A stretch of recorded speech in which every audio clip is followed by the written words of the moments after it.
Hello everybody. Many of you know that I like to do a rebuttal video. When I post up a video and then I get so many good comments, I like to just do a little reaction. And I often pick up on one particular question and I think, hey, I just need to explain myself. And in this particular case, it was the comparison between the Discovery, Prado, Jeep and Pajero. And somebody asked, how do you get permission to go and film in the showrooms? That's a great question.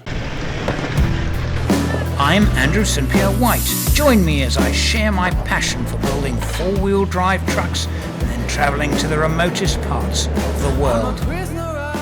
My biggest challenge with making this kind of video, I would make a lot more of them. Comparative videos, testing side by side. I would take them off-road. I would do the whole thing. The challenge is manufacturers hate comparative tests. They're okay in magazines because they have control. Many magazines, not all, will have their copy vetted by the manufacturers before they go. So that's why you'll find in many magazines that the reports are a bit iffy.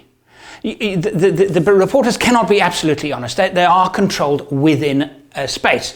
And of course, advertising money talks, etc., etc. And on YouTube, and a channel like mine, an independent channel like mine, I can't hope to get approval from Mitsubishi and Ford and whatever to do a video, because the next video I would love to do. Now maybe this is part of an appeal. Imagine doing a comparison, but I don't want to do it in the showrooms. I want to do it out on an off-road track. Okay, drive to the track, do it on the off-road track. D-Max, Isuzu D-Max, Fortuner, these are the compact, semi-compact.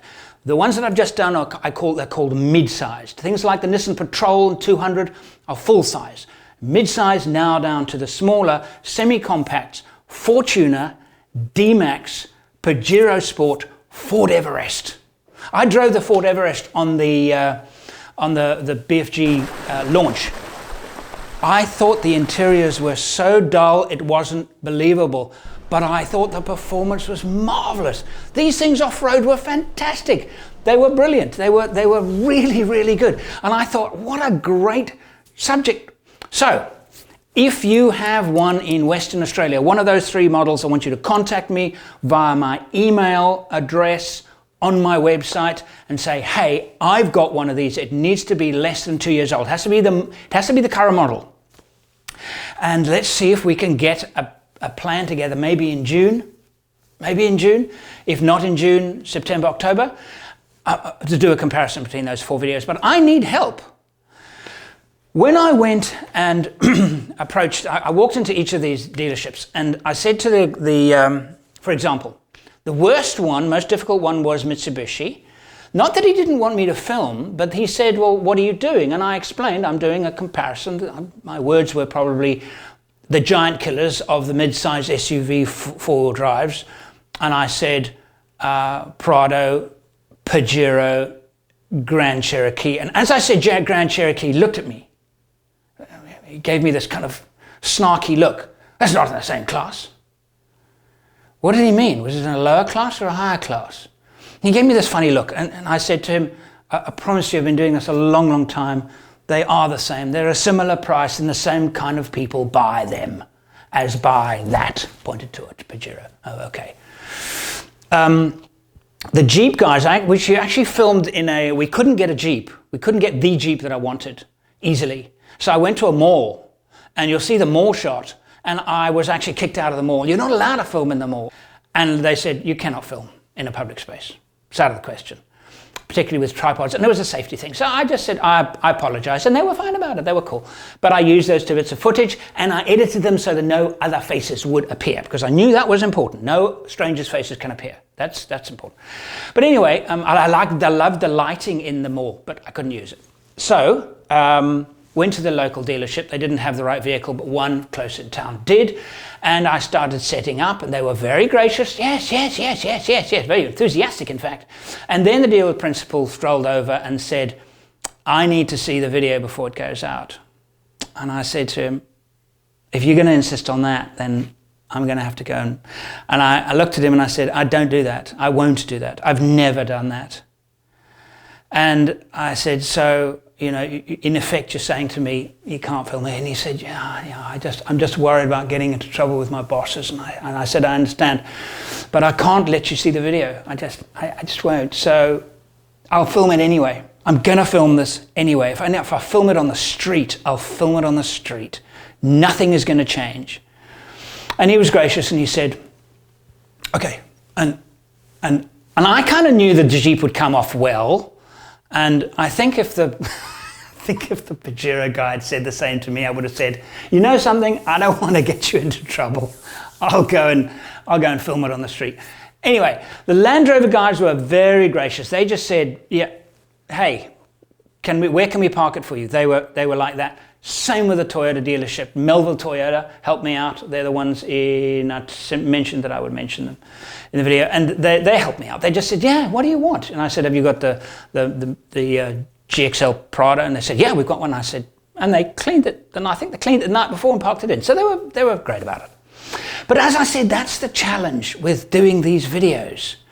I don't want to do them all in workshops and dealerships. I want to do them out in the field. So again, if you've got those three, the semi-compact four-wheel drives, we will go and do a test. We will not mess the vehicles up. We will not drive them over extreme terrain. You don't need to worry about them being damaged. That's not the point of the review. The point is to get a feel of them off-road. How capable are they? Not in extreme conditions, but in the kind of conditions that ordinary folks might take them up a hill climb on a beach, and then getting to and from, looking at the packing space, looking at the turning radius, and looking at the practicalities of those vehicles. That's what I would like to do. Some more thoughts. I've been asked, what about the Nissan Patrol? What about the Suzuki Jimny? So what I'm trying to do here is I'm trying to take the vehicles that are most the same. In other words, the kind of person who would buy a Grand Cherokee is the same kind of person who would have the same purpose, who might have the same budget as buying a Prado or a Pajero. It's the mid-size. Patrol is the full size. Land Cruiser 200 is the full size. Think about vehicles now. What four-wheel drive remain that are in the full size category? Two, and I'm talking about proper off-roaders. Clearance, low transfer gearing. It's the Nissan Patrol, which is still in that category, even with the latest models that have gone a little bit soft, but they are still in that category. Land Cruiser 200, what else is there? Somebody commented, what about German SUVs? What do you mean German SUVs? You're talking about the Q7? Are you talking about the X5? They're useless off-road. They have no transfer gearing, and well, some of them have reasonable clearance, like the Touareg has reasonable clearance, but the Touareg is a light duty vehicle. It's not a true off-roader, and although the Touareg does have, I think the current Touareg still has low transfer gearing, and so does the Porsche Cayenne. These are in a different category as far as I'm concerned. They are in the Range Rover category. So now, the next comparison should perhaps be Range Rover. What else? What other car is there in the top of the market that has low transfer gearing? Quite a few of them have variable height suspension, but low transfer gearing means it can go off-road. If it doesn't have low transfer gearing, it cannot go off-road. Finished, end of story. No, don't argue. Okay, it can go along a gravel track and have reasonable traction. I'm talking about off-road. So, again, people saying, well, what about this and what about that? I think it's worth keeping comparisons as similar, comparing apples with apples. The moment you step out, an X5 is going to be far more comfortable than any of these vehicles on road. The moment you step off it, the X5 stops. So as a result of that, it has to be categorized differently. Mercedes-Benz G is one of my favorite vehicles of all time. The G500 and those high bling models they are the last car in the world that I would own.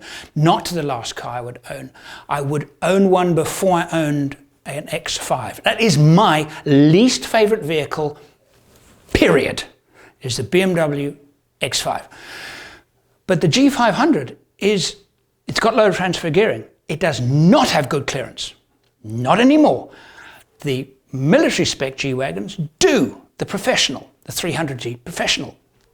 They are a different vehicle altogether than the G500. So one could not place, if you're talking about Wrangler, okay, I've seen that. What about Wrangler? Well, what is Wrangler? Wrangler is the same as 70 Series Land Cruiser. Now you're talking. And maybe to FJ Land Cruiser, because these are reasonably small. Comfort is not a priority. Off-road ability is a priority in terms of the design portfolio. So the kind of people buying them, they're saying, I want to go off-road. So that is a priority for them.